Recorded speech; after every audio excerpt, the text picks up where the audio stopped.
क्या सच में दिव्य दृष्टि खुल सकती है? क्या सिर्फ 3 मिनट रोज एक शब्द बोलने से वो शक्ति जाग सकती है जिसके बारे में लोग सालों साधना करते हैं? हैरानी की बात यह है कि लाखों लोग कोशिश करते हैं, समय देते हैं, ध्यान करते हैं, फिर भी कुछ नहीं देख पाते। तो गलती कहाँ होती है? वो कौन सा छोटा सा रहस्य है जो ज्यादातर लोग कभी नहीं बताते? आज हम वही खोलने वाले हैं। सबसे पहले एक कड़वी सच्चाई समझ लीजिए, दिव्य दृष्टि कोई जादू नहीं, ये ध्यान की प्रकाष्ठा है।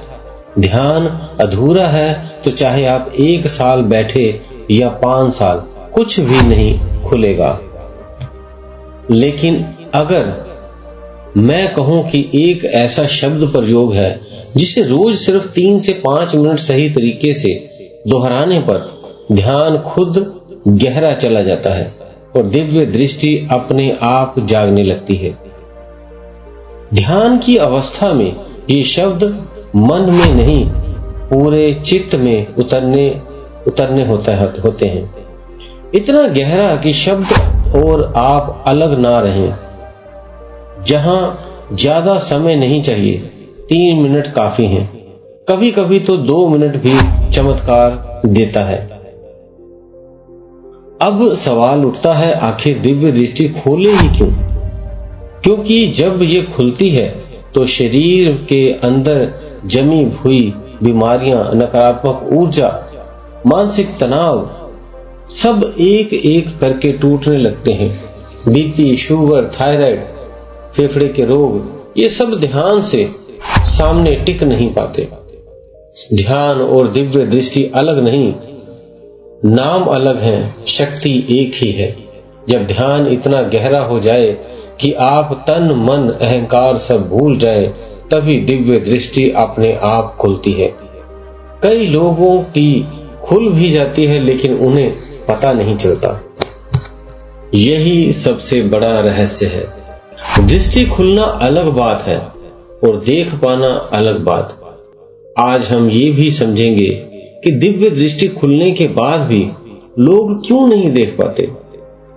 इतिहास गवाह है कि जिसने भी जो सिद्ध पुरुष है, ऋषि मुनि है, महात्मा है, उन्होंने पहले गहन ध्यान किया, फिर धीरे धीरे दिव्य दृष्टि जागी उनकी। इसके बाद ही देवी देवताओं के दर्शन, सूक्ष्म आत्माओं का साक्षात्कार और परमात्मा की वो अनुभूति संभव हुई उनकी।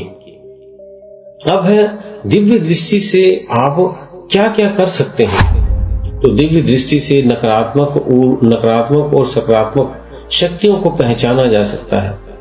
अपने और दूसरों के मन की स्थिरता समझी जा सकती है। समस्याओं की जड़ तक पहुंचना जा सकता है। धन, रोग और जीवन की उलझनों का समाधान हो जाता है, क्योंकि समस्या तभी हल होती है जब वो दिखाई देने लगे। ध्यान के समय अगर आज्ञा चक्र जहां तिलक या बिंदी लगती है वहां खिंचाव, स्पंदन या दर्द महसूस हो तो समझ लीजिए दिव्य दृष्टि जागने लगी है। बस अब चेतना को सही दिशा देनी है। कल्पना मत कीजिए, किसी देवी या देवताओं को देखने की जिद मत रखिए। बस अपनी चेतना को इधर उधर से समेटकर इसी बिंदु पर लाते रहिए।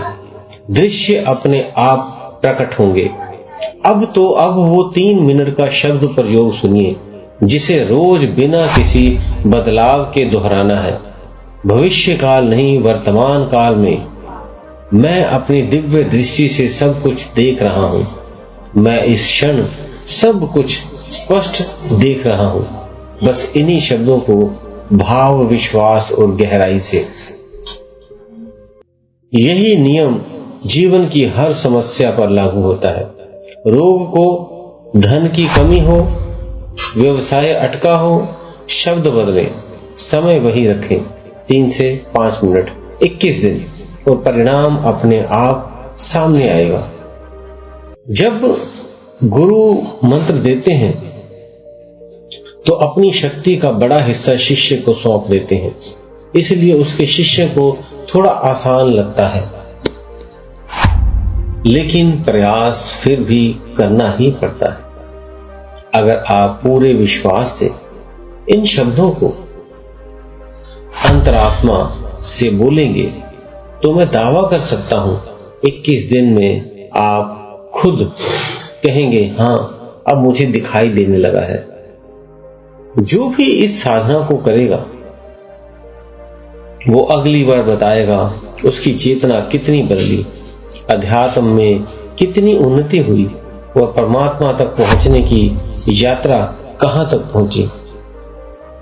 इसके भी अलावा अगर आप ऐसे बोल के भी नहीं कर पाते तो आप ध्यान को मध्य आपके आज्ञा चक्र पे ही रखें और आपने जिस भी मंत्र का जाप करते हैं, ओम नमः शिवाय का, ओम हन हनुमते नमः का, सतनाम वाहिगुरु का, कोई भी आपको मंत्र जो भी आता हो उसी मंत्र को भी आप ले सकते हैं। बस 3 मिनट से 5 मिनट आज्ञा चक्र पे बिल्कुल ध्यान रखना है और उस मंत्र को भाव से, बहुत स्लो, पूरे भाव से बोलना है और ध्यान आज्ञा चक्र पे ही रखना है। उसके स्पंदन को महसूस करना है। धीरे धीरे वही स्पंदन आपकी पीनियल ग्रंथि को एक्टिव कर देगा और आप फिर देख पाओगे इन खुली आंखों से, बंद आंखों से भी, भविष्य, वर्तमान और भूतकाल। दोस्तों मिलते हैं अगली वीडियो में, तब तक आप इसे प्रैक्टिस करें और बताएं आपको कैसे क्या अनुभव हुआ है, क्योंकि हमारे कई साधकों ने सिर्फ ओम नमः शिवाय के जाप से ही तीसरा नेत्र खोल लिया है। बस इस जाप को पूरे भाव से करना है या इसकी गिनती बहुत बढ़ा लें, 1-1 घंटा भी आप इसको करें, लेकिन आगे चक्र पे ही पूरा स्पंदन को महसूस करते रहना है, फिर चमत्कार आप देखेंगे। मिलते हैं अगली वीडियो में।